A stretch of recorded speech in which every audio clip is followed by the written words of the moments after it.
Okay, so we're back again.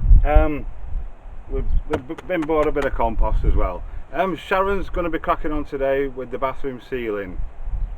She's going to get it ready to do the areas where I can get the light hung, and tomorrow I want to plaster the stud wall between the bathroom and the bedroom to skim it actually. So Sharon's going to prepare those areas. At least we're going to get to that today, so I can crack on with the skimming tomorrow. We bought compost, as I just said. Every day we're bringing stuff up from the house, as sort of slowly moving in. Today we've got, these are valves for fires, airflow valves, and this is black high temperature paint, which is pretty handy because today we're going to talk about how we heat this place in the winter. Hi, we're Sharon and Andy. Welcome to Finca Live.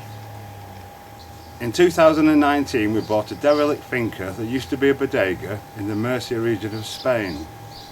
The building was an empty shell with no main services, water, electric or sewage, and we're restoring it, doing all the work ourselves, with the view to giving us an off-grid, debt-free home. In addition to this, self-sufficiency is very important to us, so we're going to aim to produce as much of our own food as possible, and the idea behind these videos is to log our progress, but also to provide you with something you hopefully find interesting and informative. Please join us on our journey. Obviously we don't have central heating in an old finca more than 100 years old. We don't actually know how old the original building is. And we don't want it, to be honest. We want to stay as traditional as possible. Those of you that have been following us will have seen already that Andy is quite handy when it comes to fabricating things out of wood, out of steel. He's made 3 fires, wood burning fires, out of old recycled gas bottles. This one on my left is actually not one of those. The other one is back at the house where we're living at the moment. This is an old one that we picked up off a buy and sell site that was so ridiculously cheap we couldn't resist it, but it needs renovating. So today Andy's going to show you where we're planning on installing the wood burners, how we're going to get the most out of the heat that they create by piping it through different rooms. And yeah, hope you enjoyed today's video. I'm off to the bedroom, surprise surprise. You know where to find me. So we'll start in the apartment. The fire is going to go in the main living room here, against that wall there. You've probably noticed in other videos there's a hole in the wall. The flue is going to run up the wall there from the fire, through that hole, and into the bedroom. It's going to come out the wall just there, run along and exit the building there. The idea is that the heat, obviously get a lot of heat loss through the flue, that it'll lose that heat in the bedroom and therefore heat the bedroom at the same time. The flue from the bedroom exits there, above the utility room. So next is the kitchen. This has already got an oven built in it. I don't know if you can see in there. It's actually a domed, an old bread oven, I guess, or an old oven. It's very clever. You light the fire in here, and the smoke comes up and exits up the flue up there. I'm probably going to put a partial liner in there to stop it sort of drafting through quite as much. And the chimney from the downstairs bread oven is here. The bread oven is actually under the ground, sort of there. The next fire is in the utility room. We've actually been using that over the winter a couple of times. You can see the flues in there, and that's the flue that comes out on the main roof. The next one is going to be in the main living room. the main living room. Obviously it needs quite a bit of work doing on the minute as it's fallen down most of it, but we'll get round to rebuilding that. I'm counting these fires. This is the bedroom, or what's going to be the main bedroom. It's going to have a master ensuite in this little room here. It's dark, I haven't opened the shutters. But yeah, and we're actually going to have a fire in our bathroom as well. That'll be the luxury, won't it? So far we've got 3 fires.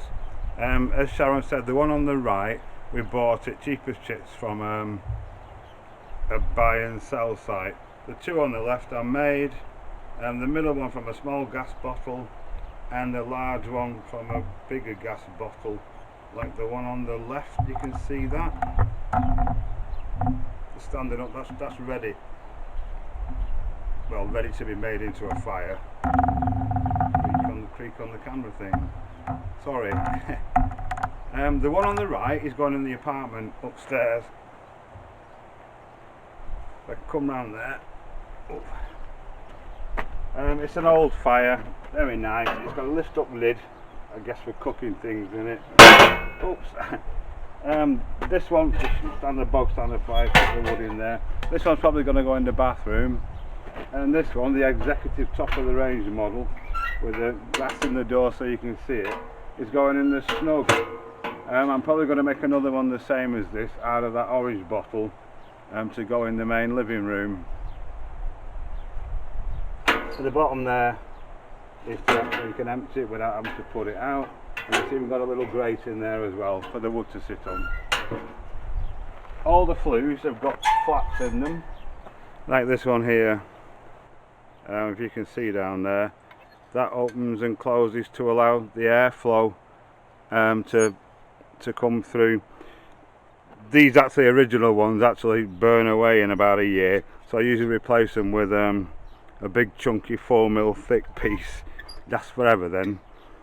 It's all rusted because it was actually in the floods in 2019. That's how long we've had them.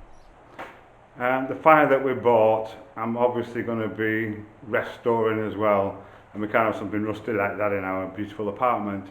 And now we'll be doing a full video on that as and when the time comes as well. Yeah, it does get quite cold in the winter here, down to -4 quite often. However, it shouldn't be that difficult to heat this place because it's got thick stone walls. Each part of the roof, as we've done it, and we've still got a hell of a lot more to do, has been insulated underneath the tiles. We didn't want to insulate inside, as you can see, because we want to expose the beams. For some reason, these beams are blue. They're the only ones in the house, those 5. Honestly, I've got no idea.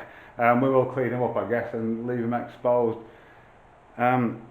So we've insulated above there, but underneath the slates, or we have done as we've been doing each part of the roof. The walls are about 16 inches thick. They're stone. It has a really good thermal mass. We've had the place for like 2 years. In fact, our 2-year anniversary is coming up next week, I think it is. So we might have a party to celebrate that. In the summer, because it's not just about heating as well, because we get 40 plus degrees Celsius in the summer here. Temperatures never really went above 25 inside the house, even in the hottest part of summer, and that's having doors open and stuff as well. In the winter, I think the lowest temperature we saw in here was I can't remember, about 12 we think, but that's with, there's drafts coming everywhere, there's holes everywhere. That was, you know, there's barely any insulation in at that time, so it does have a pretty good thermal mass. So we're anticipating, with the fires we've got, which are probably hopefully excessive, it won't take much to keep it warm. And in the summer, as we know already, especially if we keep the doors shut in the hottest part of the day, keep the doors and windows shut, and then open them in the evening when it's cooler, we know that will maintain a comfortable temperature.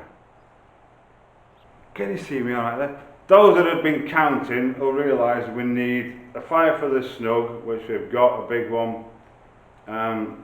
One for upstairs, we've got the one we bought. One for the bathroom here, the little one that's already made, and one left to make. I think I did mention that before, didn't I? No doubt when I do make that, I'll be showing you exactly how I do it as well. Continuing with the sealing the house up theme, we're having double glazed windows all the way around with shutters on. Shutters help to keep the bad weather out, plus block the sunlight out, so you can have the windows open with the shutters shut, and you're not getting boiling, burning sun coming in. I'm standing by the front door here because there's going to be a wall going here for the bedroom. You can see where it was, and to make the bedroom just a little bit bigger, we're going to bring it out, flush with the edge of the door here. We'll still have a big entrance hall, and I'm going to build a porch inside here, another boot room type thing, so when we come in, we can, I don't know, keep shoes and stuff there, but also to help to insulate it. I'm probably going to put 2 pieces of glass either side and another door, similar to the door we've got on all the other places, so you can still see, you know, the original features of the front door, which is a absolutely pretty amazing thing, really. Big, heavy, original door. I think that's everything. I'm sure there's something I've forgotten. If you do have any questions, pop them in the comments below and we'll do our best to answer them, as we do with any questions that we get. Well, we've had another busy day. Hope you enjoyed Andy's explanation of how we are going to heat the finca in the winter. All that remains is to water the garden before we shoot off, and I'm going to pick some of our lovely salad for our dinner tonight.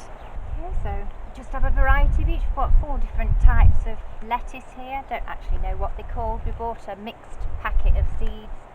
It's a bit potluck really what we planted because they were so tiny, but we had a lovely salad from them the other day, and another one today. This is nice, this curly one. Not much left of that because we did take lots of that yesterday. There we go, that'll do for tonight. Hope you've enjoyed today's video and we'll see you soon.